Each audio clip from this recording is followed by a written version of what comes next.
Hi hello friends, എല്ലാ കൂട്ടുകാർക്കും നമ്മുടെ ഇന്നത്തെ അഡ്വക്കേറ്റ് അഞ്ജലിയുടെ നല്ല റൊമാൻറ്റിക് എപ്പിസോഡിലേക്ക് തന്നെ സ്വാഗതം. അപ്പം ഇന്ന എപ്പിസോഡ് നമ്പർ 3 കേട്ടോ. അങ്ങനെ നമ്മുടെ പത്മ എന്നാണ് കേട്ടോ ആ പെൺകുട്ടിയുടെ പേര്. അതായത് അർജുൻ്റെ വീട്ടിലെ വേലക്കാരത്തി ഇന്നലെ കാവ്യയുടെ വീട്ടിൽ പ്രസാദം കൊടുക്കാൻ പോയല്ലോ, ആ പെൺകുട്ടിയുടെ പേര് പത്മ എന്നാണ്. അങ്ങനെ ആ പത്മ ഇങ്ങനെ കാവ്യയുടെ വീട്ടിലേക്ക് പോവുകയാണ്. അവിടെ വലിയൊരു വീട് കേട്ടോ. അവിടെ വലിയൊരു ആഘോഷം നടന്നുകൊണ്ടിരിക്കുകയാണ്. കാവ്യയുടെ ചേട്ടൻ കാർത്തിക് എന്ന് പറഞ്ഞ പുള്ളിക്കാരനുണ്ട്.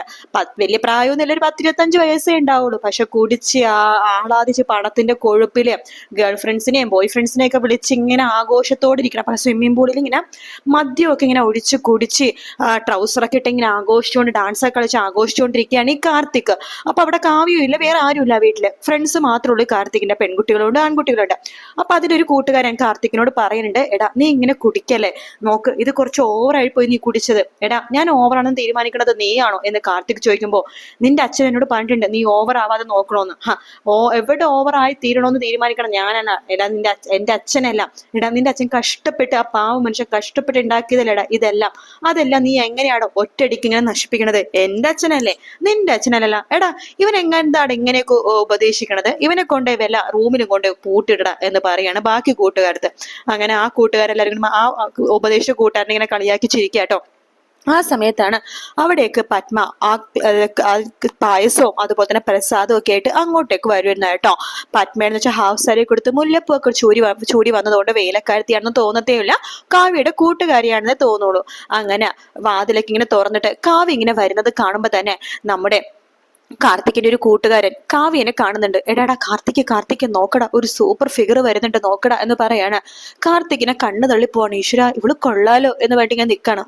കാവ്യയുടെ ഫ്രണ്ട് ആയിരിക്കും എന്ന് പറഞ്ഞിട്ട് വേഗം തന്നെ കാർത്തിക് നമ്മുടെ പത്മയുടെ അടുത്തേക്ക് പോവാണ്. ഹലോ മാഡം, എങ്ങോട്ടേക്കായി പോകുന്നത് എന്ന് ചോദിക്കുകയാണ്. നീ കാവ്യയുടെ ഫ്രണ്ട് അല്ലേ എന്ന് ചോദിക്കുമ്പോ പത്മ, അത് പിന്നെ ഞാൻ കാവ്യയുടെ എന്നിങ്ങനെ പറയാൻ വരുമ്പോഴേക്കും പത്മയുടെ ഫോൺ ബെല്ലടിക്കുകയാണ്. പത്മ ഫോൺ എടുക്കുന്നുണ്ട്. ഹലോ, അത് അർജുന്റെ അമ്മയാട്ടോ വിളിച്ചത്. ഹലോ എടി, നീ എവിടെയാ? എത്ര നേരമായി പോയിട്ട്? അതെ അടുത്ത പൂജക്കുള്ള സമയമായി, നീ പ്രസാദം കൊടുത്തോ? എത്രയും പെട്ടെന്ന് വരാൻ നോക്ക്, ഇവിടെ ആവശ്യങ്ങളുണ്ട് എന്ന് പറഞ്ഞിട്ട് ഫോൺ വെക്കണം. ശരി ഞാൻ ഇപ്പൊ വരാം എന്ന് പറഞ്ഞിട്ട് പത്മ ഫോൺ കട്ട് ചെയ്യുമ്പോഴേക്കും ആ ഫോൺ തട്ടിപ്പറിച്ച് വാങ്ങിക്കുകയാണ് കാർത്തിക്. എന്നിട്ട് അത് പോക്കറ്റിലാക്കുന്നുണ്ട്. എടി പറയടി, നിന്റെ പേരെന്താ? വാട്ട് ഈസ് യുവർ നെയിം എന്ന് ചോദിക്കുകയാണ്. എന്താ വാട്ട് ഈസ് യുവർ നെയിം? എന്താ മനസ്സിലായില്ല എന്ന് പത്മ പറയുമ്പോ, ഓ നിന്റെ പേരെന്താണെന്ന്. പത്മ എന്റെ പേരെന്താണെന്നറിയാവോ? കാർത്തിക്. നീ കൊള്ളാലോ. ദേ ഇവിടെ നല്ല അടിപൊളി പാട്ട് നടക്കുക, നീയും കൂടി വാ. എന്റെ ഇന്നത്തെ ഇര നീയാണ് എന്ന് പറഞ്ഞിട്ട് ഇങ്ങനെ വലിച്ചുകൊണ്ട് പോകാണ് പത്മ. ഇങ്ങനെ കരയുന്നുണ്ട്. എന്നെ വിട് എന്ന് പറയുമ്പോഴേക്കും, എടാ വലിച്ചൂരിട അവളുടെ ഹാഫ് സാരി എന്ന് കൂട്ടുകാർ പറയാണ്. അത് കേൾക്കണ കാർത്തിക് പത്മയുടെ സാരി വലിച്ചൂര കേട്ടോ. പത്മയുടെ സാരിയുടെ തുമ്പ് കാർത്തിക്കിന്റെ കയ്യിൽ കിട്ടുന്നുണ്ട്. കാർത്തിക് അത് പിടിച്ച് വലിക്കുകയാണ്. പത്മയുടെ ദേഹത്ത് നിന്ന് ആ സാരി പോകുവാണ്. അത് കാണുമ്പോൾ മറ്റേ കൂട്ടുകാരനുണ്ടല്ലോ, അതായത് കൂട്ടത്തിൽ കുറച്ച് നല്ല സ്വഭാവമുള്ള കൂട്ടുകാരൻ, അവനിങ്ങനെ പറയുന്നുണ്ട്, എടാ അവളെ വിടടാ എന്ന് പറയുമ്പോഴേക്കും നീ പോടാ എന്ന് പറയണം.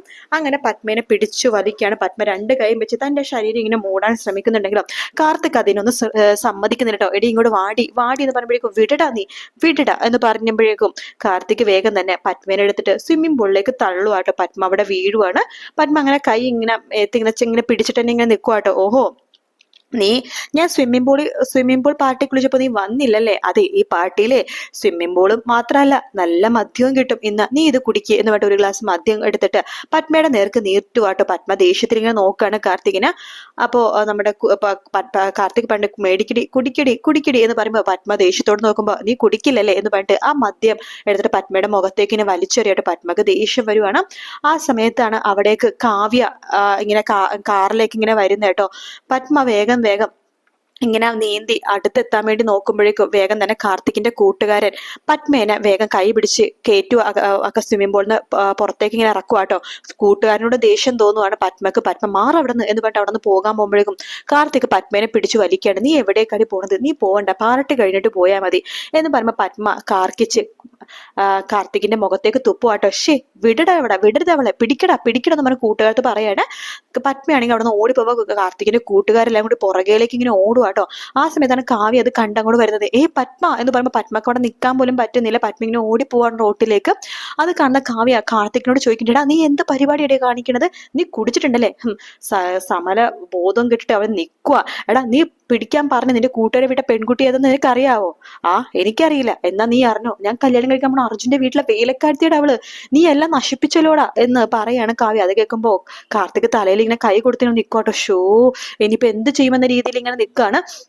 അങ്ങനെ നമ്മുടെ പത്മയാണെന്നുണ്ടെങ്കിൽ ഇങ്ങനെ ഓടി ഓടി റോട്ടിലേക്ക് എത്തുന്നുണ്ട്. ആ സമയത്ത് അവിടെ ഒരു അമ്പലത്തിൽ ഇങ്ങനെ അമ്പലത്തിൽ ഇങ്ങനെ ഉത്സവമൊക്കെ പകൽപ്പൂരമൊക്കെ ഇങ്ങനെ നടക്കുന്ന സമയമായിരിക്കും. ആ സമയത്ത് നമ്മുടെ ആ അമ്പലത്തിന് ചുറ്റുവട്ടത്ത് തന്നെ നമ്മുടെ അഞ്ജലി ഉണ്ട് കേട്ടോ. അഞ്ജലി ഇങ്ങനെ സ്കൂട്ടിയിലേക്ക് ഇങ്ങനെ ഇരുന്നിട്ട് ആ ചെണ്ടമേളൊക്കെ ഇങ്ങനെ ആസ്വദിച്ചുകൊണ്ടിരിക്കുകയാണ്.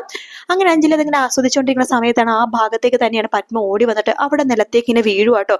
പത്മ അങ്ങനെ വീഴുമ്പോഴേക്കും ആ കാർത്തികിന്റെ കൂട്ടുകാർ തൊട്ട് പിന്നാലെ തന്നെ ഉണ്ട്.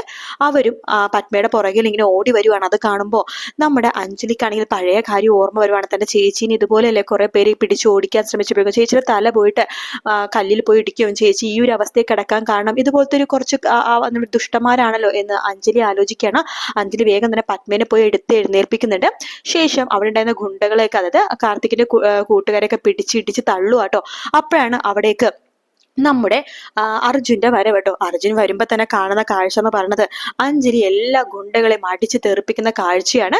കാരണം അഞ്ജലി അപ്പൊ ആ ഭാഗത്ത് ഇങ്ങനെ കാണിക്കുന്നുണ്ട്. അഞ്ജലി ഇങ്ങനെ ഇരിക്കുന്ന സമയത്തൊക്കെ കാണിക്കുന്നുണ്ട്. അഞ്ജലി വെറും ഒരു വക്കീല് മാത്രമല്ല, ഗുസ്തിയിലും കരാട്ടയിലൊക്കെ ഒരുപാട് പ്രൈസും സമ്മാനങ്ങളൊക്കെ വാരിക്കൂട്ടി ഒരു പെൺകുട്ടിയാട്ടോ. അങ്ങനെ എല്ലാ കള്ളുകുടിയന്മാരെയൊക്കെ അടിച്ച് തകർത്ത് നമ്മുടെ അഞ്ജലി ആണെങ്കിൽ അവിടെ നിന്ന് പോകാൻ പോകുമ്പോഴേക്കും ഒരാള് കാർത്തികിന്റെ ഒരു കൂട്ടുകാരൻ വന്നിട്ട് അഞ്ജലിയുടെ മുടിയിൽ കയറി പിടിക്കാട്ടോ. അയാളുടെ കൈ പിടിച്ച് തിരിച്ച് അയാളുടെ കൈ ഒടിക്കുകയാണ് അഞ്ജലി. ശേഷം നമ്മുടെ പത്മേനെ വിളിച്ചുകൊണ്ട് പോകുന്നുണ്ട്. പത്മയോട് ചോദിക്കേണ്ടത് എന്താ മോളെ പറ്റിയെന്ന് ചോദിക്കുമ്പോൾ പത്മ നടന്ന കാര്യങ്ങളൊക്കെ പറയാണ്. അഞ്ജലി പറയണത്, നീ എന്റെ കൂടെ ഇപ്പൊ തന്നെ വരണം, നമുക്ക് പോലീസ് സ്റ്റേഷനിലേക്ക് പോകണം. പോലീസ് സ്റ്റേഷനിൽ പോയിട്ട് നീ ഇപ്പൊ നടന്ന കാര്യങ്ങൾ അതേപടി തന്നെ ഒരു പരാതിയായിട്ട് എഴുതി കൊടുക്കണമെന്ന് പറയാണ്. നിനക്കതിന് ധൈര്യമുണ്ടോ എന്ന് ചോദിക്കുമ്പോൾ പത്മ ആദ്യം മടിക്കുന്നുണ്ടെങ്കിലും അഞ്ജലി വീണ്ടും വീണ്ടും പറയാണ്, എന്താ ഞാൻ പറഞ്ഞ പോലെ നീ കേൾക്കില്ലേ? നിനക്ക് ഇന്ന് നേരിടേണ്ടി വന്നത് അപമാനമാണ്. ഇതുപോലെ ഒരുപാട് പെണ്ണുങ്ങൾ അപമാനപ്പെടണ്ട്. അപ്പൊ അങ്ങനത്തെ കേസുകളൊക്കെ നമ്മുടെ സമൂഹത്തിൽ വരണം മോളെ. അതുകൊണ്ട് നീ എന്തായാലും എന്റെ കൂടെ വന്നിട്ട് കംപ്ലൈന്റ് കൊടുക്കണമെന്ന് പറയാണ്. അങ്ങനെ പത്മേനെയും കൂട്ടിക്കൊണ്ട് പോകുന്ന അഞ്ജലിനെ കാണിക്കുന്നുണ്ട്. അപ്പൊ അഞ്ജലി ഇങ്ങനെ പത്മേനെ കൂട്ടിക്കൊണ്ട് പോണതൊക്കെ നമ്മുടെ അർജുൻ ഇങ്ങനെ നോക്കിക്കൊണ്ടിരിക്കട്ടെ. അതിനിടയ്ക്ക് അർജുൻ ഇങ്ങനെ ഇടി ഉണ്ടാകുമ്പോൾ അർജുൻ ഇങ്ങനെ അവരെ ഇടിക്കണൊക്കെ ഉണ്ട് കേട്ടോ. ആ ഒരു ഭാഗം ഞാൻ പറയാൻ വിട്ടുപോയി. അഞ്ജലി ഇങ്ങനെ ഇടിക്കുമ്പോൾ 2-3 കാർത്തികിന്റെ കൂട്ടുകാരെ അർജുനാണ് ഇടിച്ച് നിരം പതിശാക്കണത്. പക്ഷെ അർജുനേക്കാളും കരുത്താണ് കേട്ടോ അഞ്ജലിക്ക്. അങ്ങനെ അർജുനാണെങ്കിൽ അഞ്ജലിയെ തന്നെ കണ്ണെടുക്കാതെ നോക്കിക്കൊണ്ടിരിക്കുകയാണ്. പക്ഷെ അഞ്ജലി അർജുനെ കാണുന്നില്ല. അഞ്ജലി നമ്മുടെ പത്മയുടെ കൈ പിടിച്ചുകൊണ്ട് പോലീസ് സ്റ്റേഷനിലേക്ക് ഇങ്ങനെ പോകുക കേട്ടോ. ആ ഒരു ഭാഗത്തോടെയാണ് കേട്ടോ ഇന്നത്തെ എപ്പിസോഡ് തീരുന്നത്. ഇതിലെ പ്രൊമോ ഒന്നും തന്നെ കാണിക്കുന്നില്ല. അതുകൊണ്ട് രാത്രി 10:30 എന്ന് പറഞ്ഞ സമയത്ത് തന്നെ ഇതിന്റെ പ്രൊമോ റിവ്യൂസ് കാര്യങ്ങളൊക്കെ ഇടുന്നതായിരിക്കും. അപ്പൊ എല്ലാവരും പ്രൊമോ കാണിട്ട് രാത്രി 10:30 വരെ കാത്തിരിക്കുക. അഡ്വക്കേറ്റ് അഞ്ജലി സീരിയൽ നിങ്ങൾക്ക് ഇഷ്ടമാണെന്നുണ്ടെങ്കിൽ ഈ ചാനൽ ഒന്ന് സബ്സ്ക്രൈബ് ചെയ്ത് സപ്പോർട്ട് ചെയ്യണേ. പിന്നെ പ്രൊമോയും എപ്പിസോഡും ആദ്യമേ തന്നെ ഇടുന്നതും ഈ ചാനലിൽ തന്നെയായിരിക്കും. അതുകൊണ്ട് എല്ലാവരും സപ്പോർട്ട് ചെയ്ത് സബ്സ്ക്രൈബ് ചെയ്യണം. എല്ലാ ദിവസവും 10:30 എന്ന സമയത്ത് തന്നെ പ്രൊമോ ഇടുന്നതായിരിക്കും. വേറെ എവിടെയും നിങ്ങൾക്ക് പ്രൊമോ കാണാൻ സാധിക്കില്ല. അതുകൊണ്ട് തന്നെ ചാനൽ സബ്സ്ക്രൈബ് ചെയ്തിട്ട് നോട്ടിഫിക്കേഷന്റെ ബട്ടൺ ഒന്ന് ക്ലിക്ക് ചെയ്തിട്ട് ഓൾ എന്ന് പറഞ്ഞ ഓപ്ഷൻ കൊടുക്കണം കേട്ടോ. അപ്പൊ മറ്റൊരു വീഡിയോ ആയിട്ട് വീണ്ടും കാണാം friends. Take care. Bye bye.